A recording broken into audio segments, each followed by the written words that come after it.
குட்டீஸ் எல்லாருக்குமே வந்து பார்த்தீங்கன்னா ஒரு சிறப்பான குட் ஆஃப்டர்நூன்பா. 11th காமர்ஸ் ஓகேங்களா, வணிகவியல் பாடத்திற்கான மிக முக்கியமான வினாக்களை பார்க்க போகிறோம். மொத்த மதிப்பெண்கள் மொத்தமாக 90. அந்த 90ல் நாம் எடுக்க வேண்டியது 25 என்ற ஒரு மேஜிக் நம்பர். அந்த 25 மார்க் நமக்கு கிடைக்குமான்றத பார்க்க போகிறோம். ஃபஸ்ட்டு காமர்ஸில் மோஸ்ட்லி எல்லாருமே வந்து பாஸ் ஆகிருக்கீங்க, ஒரு 1 or 2% தான் ஃபெயிலு. ஸோ அப்போ இருந்தாலும் பரவாயில்ல, அவங்களுக்கும் வீடியோ போட்டுடலாம். ஃபஸ்ட்டு பார்ட் 1ல் பகுதி 1ல் புக் பேக்கில் 20 1 மார்க்குமே புக் பேக் தான் கேட்பாங்க. எதனா 1 or 2 மட்டும் தான் வந்து பார்த்தீங்கன்னா மாற்றுறதுக்கு வாய்ப்பு இருக்குது. அடுத்தது வந்து பார்த்தீங்கன்னா 2 மார்க் கொஸ்டின்ஸில் 21லேருந்து 30 வரைக்கும் கேட்பாங்க. 10ல் 7 அட்டென்ட் பண்ணணும், 1 கம்பல்சரியோட சேர்த்து. புரியுதுங்களா? ஒரு எக்ஸாம்பிளுக்கு சொல்கிறேன். பண்டமாற்று முறை என்றால் என்ன? What is barter system? அதாவது நம்மக்கிட்ட ஒரு பொருள் இருந்தால் அதை அவங்கக்கிட்ட கொடுத்துட்டு அவங்கக்கிட்ட இருக்கக்கூடிய பொருளை நம்ம வாங்கிப்போம். இதுவே பண்டமாற்று முறை. ஓகேங்களா? அதுக்கப்புறம் போக்குவரத்து வரையறுக்க.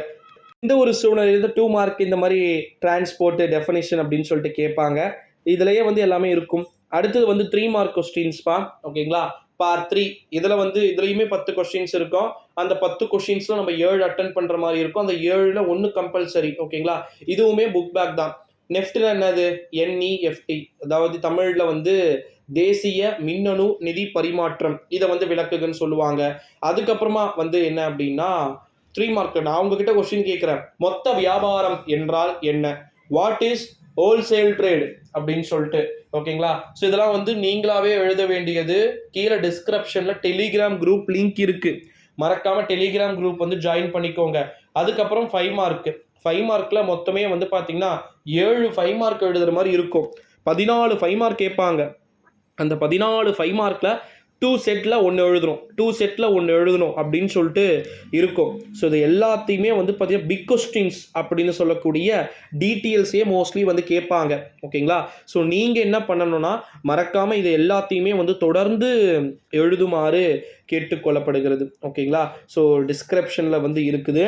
ஸோ நீங்கள் பயப்படாதீங்க, பயப்பட வேண்டிய அளவிற்கு அது கிடையவே கிடையாது. காமர்ஸை பொறுத்த வரைக்கும் எப்பவுமே தரமான இதுதான் கேட்கப்படும். ஓகேங்களா? சரி, பயப்பட வேண்டிய அவசியம் இல்லை. 11th காமர்ஸ் சப்ளிமெண்ட்ரி எக்ஸாமை பொறுத்த வரைக்கும் ஸ்டூடெண்ட்ஸ்குள்ளே ஒரு தாட் இருக்குது. எப்படி ப்ரோ எக்ஸாம்ஸ் எழுத முடியும், டைம் பத்தாதே அப்படின்னு சொல்லிட்டு. அது எல்லாருக்குமே இருக்கக்கூடிய கவலை. டைம் டெஃபினெட்லி கண்டிப்பாக பத்தாது. ஓகேங்களா?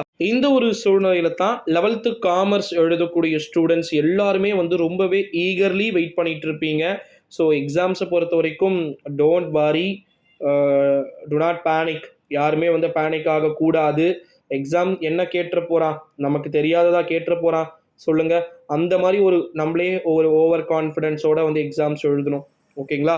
எப்படி பார்த்தாலும் ஈஸியாக தான் வந்து இருக்கும். ஓகேங்களா? ஸோ அதனால் வந்து நீங்கள் பயப்படாதீங்க. எக்ஸாம்ஸ் வந்து நல்லபடியாக வந்து எழுதுங்க சில குட்டீஸ். ஸோ நான் இது அதுக்கப்புறம் அடுத்தடுத்த வீடியோஸ் இருக்குது. பேப்பர் வேல்யூவேஷன், பேப்பர் கரெக்ஷன் அப்படின்னு சொல்லிட்டு ஒரு அப்டேட்ஸுமே நான் வந்து மறக்காமல் அப்டேட் பண்ணுறேன். இந்த வீடியோவை எல்லாருக்குமே வந்து ஷேர் பண்ணிக்கோங்க மோஸ்ட்லி. ஓகேங்களா? Thank you so much. அடுத்த வீடியோவில் சந்திக்கலாம்.